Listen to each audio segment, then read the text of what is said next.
Hello friends, this is Himanshu Ranjan. Today I am going to discuss with you the syllabus for junior auditor, junior accountant, junior JOA accounts का भी एक vacancies है, senior assistant accounts का vacancies है. So I will discuss with you everything in this video. जो Himachal Pradesh staff selection commission में जो vacancies आया, so I will discuss with you the syllabus which you have to know before appearing for these examinations. So I will discuss with you the expected syllabus for junior auditor, junior accountant, JO accounts और senior assistant accounts. क्योंकि ये जो आपका examination होने वाला है वो आपको कुछ ही महीनों में होने वाला है. मोस्ट एक्सपेक्टेड है कि आपका जो एग्जामिनेशन है Himachal Pradesh staff selection commission का जो भी वैकेंसीज आया था जूनियर ऑडिटर, जूनियर अकाउंटेंट और जेओ अकाउंट्स और सीनियर असिस्टेंट अकाउंट्स का आपका एग्जामिनेशन मोस्ट प्रोबेबली आपका एग्जामिनेशन आपका जनवरी या फरवरी मंथ में हो सकता है. सो अब आपको प्रिपरेशन करना पड़ेगा.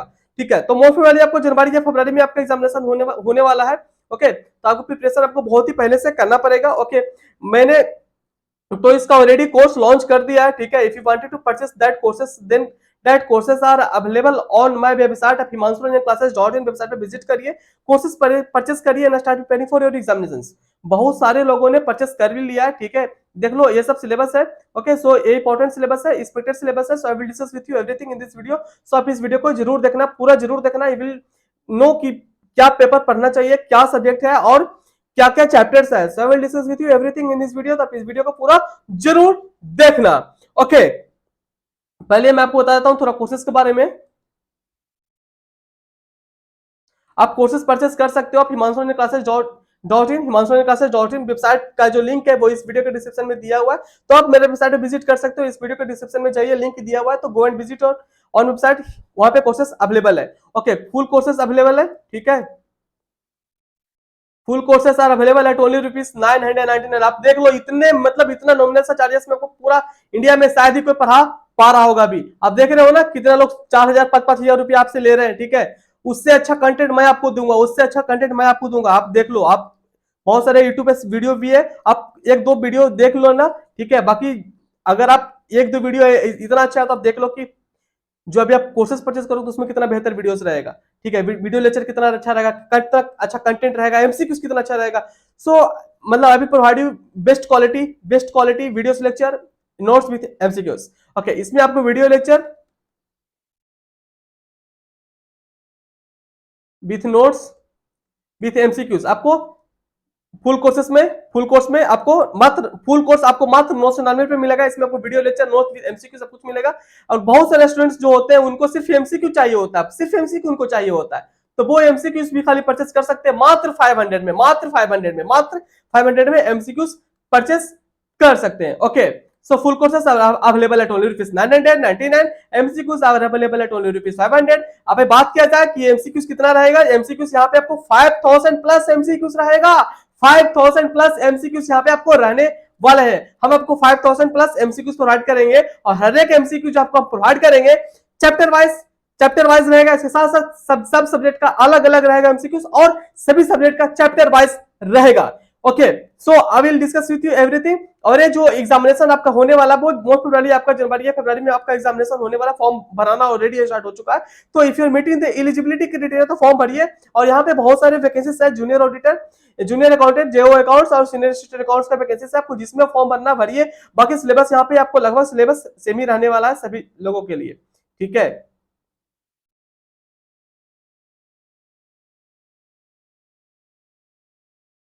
आप यहाँ पे देख लो. ओके, एक्सपेक्टेड सिलेबस है जो अभी हम डिस्कस कर रहे हैं, एक्सपेक्टेड सिलेबस डिस्कस कर रहे हैं. ओके, अगर आपको कुछ पूछना है तो आप पूछ सकते हो. ठीक है, कॉन्टैक्ट नंबर दिया हुआ है और मेल आईडी भी दिया हुआ है. ठीक है, तो आप यहाँ पे कॉन्टैक्ट करके पूछ भी सकते हो. ठीक है, अगर आपको परचेस करना है तो आप मेरा वेबसाइट पे विजिट कर सकते हो himanshuranjanclasses.in. Link is given in description box of this video. Okay, चलिए स्टार्ट करते हैं सिलेबस डिस्कशन कि क्या क्या सिलेबस आपका एग्जामिनेशन में एक्सपेक्टेड सिलेबस क्या क्या हो सकता है, क्या क्या एग्जामिनेशन क्या आपका एग्जामिनेशन में क्या क्या पूछा जा सकता है. क्योंकि I have seen the previous year question paper of your examination. जो भी प्रीवियस आपका एग्जामिनेशन हुआ था, जो भी इसका वैकेंसीज आया था, ठीक है, तो उसका मैं पेपर देखा हूं. उसका मैं देखा कि इसका क्या क्या सिलेबस इन लोग क्या क्या पूछते हैं आपके एग्जामिनेशन में. So according to your previous examinations, okay, आपका जो प्रीवियस जो एग्जामिनेशन हुआ था उसके हिसाब से मैंने आप लोगों के लिए सिलेबस बनाया है। इस सिलेबस अगर आप करके जाते हो तो definitely you will score very well in your examination. Okay, चलिए स्टार्ट करते हैं सिलेबस डिस्कशन। डायरेक्ट एक्सेस और indirect access very very very very very important for your examination point of view. Okay, आप यहाँ पे देखो इनकम टैक्स में क्या क्या बेसिक कंसेप्ट आपको पता होना चाहिए। बेसिक कंसेप्ट इनकम टैक्स में दैट मींस कि आपको बेसिक पता होना चाहिए कि rate of taxes, that means कि rate of income taxes are applicable to every person, residential as well as non residential person, senior citizen और जो नॉर्मल पर्सन है उसके लिए क्या है रेट ऑफ टैक्सेस है, इनकम टैक्स कितना उस पर लग रहा है, ठीक है। रेट ऑफ सर चार्जेस क्या है, हेल्थ एंड एजुकेशन से क्या है, ठीक है, क्या क्या रेट है इनके कंपनी के ऊपर क्या रेट लग रहा है। So these are the things you have to know. Basic concept में ये पता होना चाहिए आपको।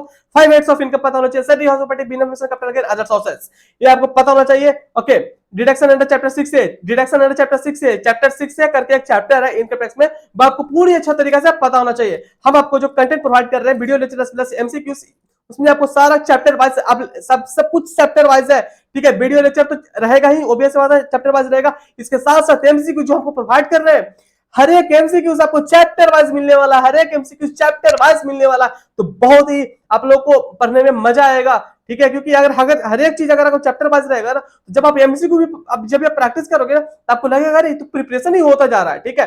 तो बहुत ही अच्छा तरीका से बनाया, क्योंकि बहुत सारे स्टूडेंट्स क्या होता है कि सिर्फ एमसीक्यू परचेस करते हैं, तो उन लोगों के लिए भी मैंने बहुत ही अच्छा सुविधा दिया कि अगर आप एमसीक्यू भी परचेस करते हो ना, तो एमसीक्यू से भी कवरेज हो सकता है। पर एमसीक्यू से कवरेज उन लोगों का हो सकता है जो कि पहले थोड़ा पढ़ लिए हैं, बस उनको थोड़ा सा और बेहतर करना है, तो उन लोगों के लिए एमसीक्यू है। पर जो स्टूडेंट्स को पूरा अच्छा से कवरेज करना, पूरा कवरेज करना, तो उन लोगों के लिए फुल कोर्सेस बेहतर रहेगा। क्योंकि मैंने भी देखा हो कि जो आप लोग का जो वैकेंसीज है, तो बहुत सारे स्टूडेंट्स ने, ज्यादातर स्टूडेंट्स ने अभी तक जो परचेस किया है, तो ज्यादातर स्टूडेंट्स ने जो परचेस कर रहे हैं वो फुल कोर्सेस ही परचेस कर रहे हैं, ठीक है। तो मैं भी यही बोलूंगा कि ज्यादा आप कोशिश करिए फुल कोर्सेस परचेस करने, क्योंकि उसमें ज्यादा आपका बेनिफिशियल होने वाला है, क्योंकि उसमें आपको वीडियो लेक्चर भी मिल जाएगा, नोट्स मिल जाएगा, एमसीक्यूज मिल जाएगा, ठीक है। और वो भी बहुत ही नॉमिनल चार्जेस में, और भी लोग देखो कितना कितना ले रहा है, ठीक है, कितना कितना चार्जेस आपको ले रहा है, ठीक है। तो कम चार्जेस में पढ़ाई करिए, बेहतर पढ़ाई करिए, मैं इतना ही बोलता हूँ, ज्यादा एक्सपेंस करने का जरूरत नहीं है, ठीक है। यहाँ पे देखो टीडीएस टीसीएस आपका सिलेबस में है, ठीक है। रिटर्न फाइलिंग आपको पता होना चाहिए, रिटर्न फाइलिंग का ड्यू डेट क्या है, ठीक है, किसको कब कब रिटर्न फाइल करना पड़ता है, कंपनी को कब करना पड़ता है, नॉर्मल पर्सन को रिटर्न फाइलिंग कब करना पड़ता है। तो these are the things which are important for all of you, important date आपको पता होना चाहिए। इनडायरेक्ट टैक्स डेट मींस कि जीएसटी इंडिया में कब आया, जीएसटी इंडिया में कब आया, मिनिमम जीएसटी रेट क्या है, मैक्सिमम जीएसटी रेट क्या है, कंपोजिशन क्या होता है। So these are the things. GST council क्या होता है आपको पता होना चाहिए। जीएसटी रेट, जैसे कि मैं आपको बोला कि मिनिमम जीएसटी रेट है, मैक्सिमम जीएसटी रेट कितना, इंटरस्टेट क्या है, अगर with in the state transaction करता है तो क्या लगता है, और अगर एक स्टेट से दूसरा स्टेट में अगर ट्रांजेक्शन करता है तो फिर क्या लगता है, ठीक है। तो आपको पता होना चाहिए आईजीएसटी लगता है या फिर सीजीएसटी एजीएसटी लगता है। आईटीसी पता होना चाहिए, इनपुट एंड क्रेडिट आपको पता होना चाहिए कि आईटीसी कितने दिनों के अंदर ले सकता है, ठीक है, आईटीसी कितने दिनों तक ले सकता है, तो आपको पता होना चाहिए। GST return very very very important for your examination point of view. GSTR 1 3 4 5 6 7 जो भी है, ठीक है, आपको पता होना चाहिए। जीएसटीआर 9 का क्या है, ठीक है, जीएसटीआर 9 मतलब नो रिटर्न, जीएसटीआर 7 क्या है, ठीक है। तो ये सब चीजें आपको पता होना चाहिए कि साथ साथ जीएसटीआर का नाम के साथ साथ आपको जीएसटीआर, जैसे देखो जीएसटीआर 4 है तो जीएसटीआर 4 का नाम क्या है, उसके साथ साथ जीएसटीआर 4 को कब तक फाइल करना चाहिए, जीएसटीआर 7 है तो जीएसटीआर 7 का नाम क्या है, उसको फाइल कब तक करना चाहिए, ये आपको पता होना चाहिए। जीएसटी रजिस्ट्रेशन डेट मींस कि किसको किसको जीएसटी में रजिस्ट्रेशन लेना पड़ेगा, जीएसटी को रजिस्ट्रेशन किसको किसको लेना पड़ेगा, क्या है, एक लिमिट है, जैसे आपको पता होना चाहिए। कुछ लोगों के लिए 10 लाख है, कोई किसी स्टेट में 10 है, किसी स्टेट में 20 है, किसी में 10, किसी में 10, किसी में 20, किसी में 40 लाख, 10 लाख 20 लाख 40 लाख, 10 लाख 20 लाख 40 लाख। ओके, तो आपको पता होना चाहिए। तो 10 लाख 20 लाख 40 लाख अगर है सभी स्टेट में, तो किसको किसको क्या एप्लीकेबल है, तो आपको वीडियो लेक्चर आप देखोगे मेरा, तभी आपको समझ आएगा। मैं तो अभी आपको सिलेबस बता रहा हूं ताकि आपको ओवरव्यू पता होना चाहिए कि जो आप पढ़ाई कर रहे हो क्या वो आप सही पढ़ाई कर रहे हो, इसलिए मैं आपको सारा कुछ एक ओवरव्यू बता रहा हूं ऊपर से, ताकि आपको ये पता होना चाहिए जो पढ़ाई कर रहे हो वो क्या आप सही पढ़ाई कर रहे हो, ये आपको पता होना चाहिए। Time and place of supply, composition scheme, जो छोटे छोटे डीलर होते हैं, सब लोग तुम्हारा बिजनेस में नहीं होता है ना, कुछ लोग छोटे डीलर होते हैं, तो क्या वो इतना जो कंप्लाई करना होता है टैक्सेस, तो क्या कंप्लाई कर पाएंगे छोटे मोटे जो डीलर रहेंगे, छोटे मोटे जो बिजनेस में रहेंगे, वो उनका अगर ये कंप्लाई करने से तो पता चलेगा कि उनका बिजनेस का तो बहुत ज्यादा एक्सपेंसेस, तो आपको ये कंप्लाई करने में ही जा रहा है, तो उन लोगों के लिए गवर्नमेंट ने छोटा छोटा जो डीलर है, छोटे छोटे जो बिजनेसमैन उन लोगों के लिए कंपोजिशन लेवी लाया, कंपोजिशन स्कीम लाया कि हे छोटे डीलर आप लोग के लिए कंपोजिशन स्कीम लाते हैं, तो क्या है आपको मेरा वीडियो लेक्चर और एमसीक्यू में मिल जाएगा। ओके, अभी तो ओवरव्यू बता रहा हूँ ना। चलिए आगे देखिए, कंपनी लॉ। कंपनी लॉ में क्या क्या इंपॉर्टेंट है। कंपनी लॉ में आपको काइंड्स ऑफ कंपनी, कंपनी का कितना तरीका से मतलब उसको बाइफरकेशन किया गया। One person company, small company, one person company क्या है, स्मॉल कंपनी क्या, प्राइवेट कंपनी क्या है, पब्लिक कंपनी क्या है। So these are the things आपको पता होना चाहिए। Matter involving incorporation of company, incorporation of company से रिलेटेड आपको पता होना चाहिए। शेयर एंड शेयर कैपिटल से रिलेटेड पता होना चाहिए। Management of company meeting and resolution पता होना चाहिए। Binding up and dividend, dividend is very very very very very important for examination. Director of company, director से रिलेटेड है सेक्शन 149 कंपनी एक्ट, वो आपको पता होना चाहिए, वहां से स्टार्ट होता है। यहाँ पे आप देख लो डिविडेंड 123 है कंपनी एक्ट का, ठीक है। बिजनेस लॉ देख लो, बिजनेस लॉ में क्या क्या इंपॉर्टेंट है। बिजनेस लॉ में आपको इंडियन कॉन्ट्रैक्ट एक्ट बहुत इंपॉर्टेंट है। इंडियन कॉन्ट्रैक्ट एक्ट में आपको बात किया जाए तो यहाँ पे इंडियन कॉन्ट्रैक्ट एक्ट इंडिया में कब एप्लीकेबल हुआ, ठीक है। और इसके साथ साथ कॉन्ट्रैक्ट और एग्रीमेंट में डिफरेंस क्या होता है, कॉन्ट्रैक्ट क्या होता है, एग्रीमेंट क्या होता है, ठीक है। इसमें स्पेशल ऑफर, जनरल ऑफर, ये सब पता होना चाहिए। कंसर्न एंड डिफरेंस, ये सब चीजें क्या होता है आपको पता होना चाहिए। सेल ऑफ गुड एक्ट और पार्टनरशिप एक्ट और नेगोशिएबल इंस्ट्रूमेंट भी आपका सिलेबस में हो सकता है, इस सबसे क्वेश्चंस आते हैं, ठीक है। और आप देख लो आगे ऑडिट में क्या क्या इंपॉर्टेंट आपका एग्जामिनेशन में हो सकता है। आपको यहाँ पे देखो meaning and object of audit, types of audit क्या क्या है। ऑडिट प्रोसेस, इंटरनल ऑडिट जो कि सेक्शन 138 है, section 138 of company act 2013, section 138 of company act 2013 जो कि बहुत इंपॉर्टेंट है। इंटरनल ऑडिट किसको करवाना चाहिए, इंटरनल ऑडिट, ठीक है, किसको करवाना चाहिए। These are the things. Provision related to auditors, section 139, section 139 से लेकर के सेक्शन 148, ओके। सेक्शन 139 से लेकर के सेक्शन 148 आपको पता होना चाहिए। सेक्शन 139 से लेकर 148 कौन सा, कंपनी एक्ट का, ठीक है। सेक्शन 139 से लेकर के 148 है कंपनी एक्ट का। ओके, आगे देखो ऑडिट रिपोर्ट और ऑडिटिंग स्टैंडर्ड पता होना चाहिए। ऑडिटिंग स्टैंडर्ड का नाम और नंबर पता होना चाहिए, नाम और नंबर ऑडिटिंग स्टैंडर्ड का पता होना चाहिए। आगे देखो अकाउंट्स में क्या क्या इंपॉर्टेंट है। अकाउंट्स में आपका इंपॉर्टेंट है बेसिक अकाउंटिंग कंसेप्ट, जिससे कि going concept, money measurement concept क्या होता है। तो दीज आर द थिंग्स आपको पता होना चाहिए। बेसिक अकाउंटिंग टॉपिक्स में आपका BRS, error rectification, bill of exchange पता होना चाहिए। Issue of CI debenture, preparation of financial statement जैसे भी आपको पता होना चाहिए। शेड्यूल 3 के अंदर बनता है, ठीक है। इसमें आपको PL, balance sheet, cash flow, notes and accounts, ये सब चीजें होता है क्योंकि शेड्यूल 3 के अंदर बनता है, तो आपको पता होना चाहिए। इसमें मोस्ट इंपोर्टेंट अगर बात की जाए तो कैश फ्लो से क्वेश्चन आते हैं, ठीक है। तो इसके लिए हम ऑलरेडी बहुत सारे एमसीक्यूज और वीडियो लेक्चर सब कुछ अवेलेबल है, ठीक है। अकाउंटिंग स्टैंडर्ड और इंडियस, मतलब ईएस और इंडियस का आपको नाम और नंबर पता होना चाहिए, ठीक है। अगर आप देखो आगे सिलेबस में आपका फाइनेंशियल मैनेजमेंट से भी क्वेश्चन आता है। बेसिक कंसेप्ट आपको बेसिक जो फाइनेंशियल मैनेजमेंट का जो बेसिक है वो आपको पता होना चाहिए। कॉस्ट ऑफ कैपिटल एक चैप्टर है। लिवरेज रेशियो एनालिसिस बहुत बहुत बहुत इंपॉर्टेंट है। रेशियो एनालिसिस बहुत इंपॉर्टेंट है, ओके। यहाँ से क्वेश्चंस बहुत ज्यादा देखने को मिलता है। कैपिटल वर्किंग कैपिटल से भी क्वेश्चंस आते हैं, ठीक है। कोस्टिंग भी बहुत इंपॉर्टेंट है। इसमें आपको मटेरियल, लेबर, मटेरियल जिसमें कि ईओक्यू, आरओ, मतलब ईओक्यू मतलब इकोनॉमिक ऑर्डर क्वांटिटी, इसको ईओक्यू इसमें होता है। आरओएल रीऑर्डर लेवल होता है, ठीक है। मिनिमम लेवल, मैक्सिमम लेवल, ये सब चीजें होता है, कैलकुलेशन से रिलेटेड होता है। आपको छोटे छोटे यहाँ पे एमसीक्यूज देखने को मिल सकते हैं। लेबर एक चैप्टर है कॉस्टिंग, वहां से क्वेश्चन आते हैं। Overhead, fixed cost, variable cost, okay. So these are the things आपका एग्जामिनेशन में बहुत ज्यादा इंपॉर्टेंट हो सकता है, ठीक है। और आप आगे देखो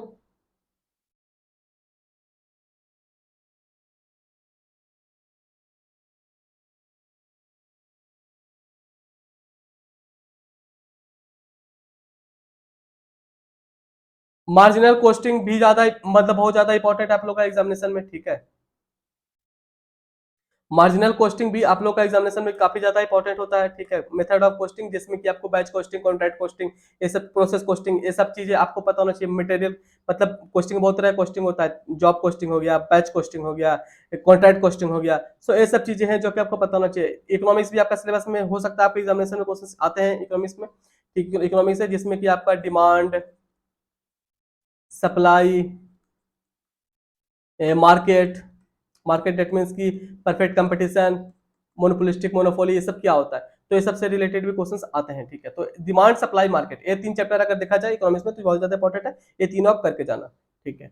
और सिलेबस यही, ये सब जो सिलेबस था I have already covered everything.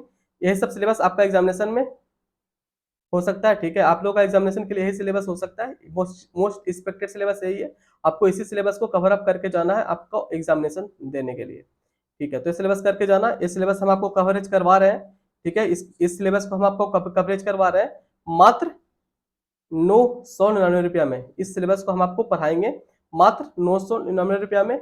MCQ आपको हम प्रोवाइड कर रहे हैं मात्र 500 रुपीज में। फुल कोर्सेस, जैसे कि मैं आपको बोला कि फुल कोर्सेस में आपको video lecture with notes with MCQ सब कुछ अवेलेबल है। मात्र 999 में फुल कोर्सेस अवेलेबल है, जो कि आपको बहुत ही ज्यादा नॉमिनल से चार्जेस में आपको प्रोवाइड कर रहा हूँ। देख लो आप जाकर के, और भी लोग आपसे 4-4, 5-5 हजार, 6-6 हजार रुपया ले रहे हैं, ठीक है, इसी कोर्स को पढ़ाने के लिए। हम आपको बहुत ही ज्यादा नॉमिनल से चार्जेस में हम आपको प्रोवाइड कर रहे हैं। तो जितना जल्दी हो सकता है कोर्सेस परचेस करिए। बहुत सारे लोगों ने ऑलरेडी परचेस कर लिया है, तो आप भी जल्दी से परचेस करिए। आप मेरा वेबसाइट पे विजिट करिए। मेरा जो वेबसाइट का जो लिंक है वो आपको इस वीडियो के डिस्क्रिप्शन में मिल जाएगा, ठीक है। आप मेरा वेबसाइट का जो लिंक है आपको इस वीडियो के डिस्क्रिप्शन में मिल जाएगा, बाकी आप सर्च करके भी विजिट कर सकते हो, ठीक है। चॉइस ऑफ योर्स, इस वीडियो के डिस्क्रिप्शन में जाइए, मेरा वेबसाइट का जो लिंक है वो इस वीडियो के डिस्क्रिप्शन में दिया है, तो वहाँ पे जाइए, आप कोर्सेज परचेस करिए and start preparing for your examinations. Okay, MCQs भी अवेलेबल है। एमसीक्यू आपको मात्र 500 रुपीज में मिल रहा है। एमसीक्यू जो आप हम प्रोवाइड कर रहे हैं बिल्कुल सब्जेक्ट वाइज एमसीक्यू है, इसके साथ साथ सब्जेक्ट वाइज के साथ साथ चैप्टर वाइज भी बनाया हुआ है, ताकि बहुत सारे स्टूडेंट्स के लिए बहुत ज्यादा हेल्पफुल रहने वाला है, ठीक है। तो मैं तो बोलूंगा जितना जल्दी हो सकता है कोर्सेज परचेस करिए और प्रिपरेशन को करना स्टार्ट करिए, क्योंकि देखिए आपको प्रिपरेशन करना ही है तो आपको कोर्स पहले ही परचेस करना चाहिए और पहले से ही प्रिपरेशन स्टॉक करना चाहिए। अगर आप पहले से पढ़ोगे तभी तो आप और लोगों से आगे निकल पाओगे। ओके, तो प्रिपरेशन करना है बेहतर तो आप मेरा वेबसाइट पे विजिट करिए, himanshu-classes.in, कोर्सेज अवेलेबल देयर।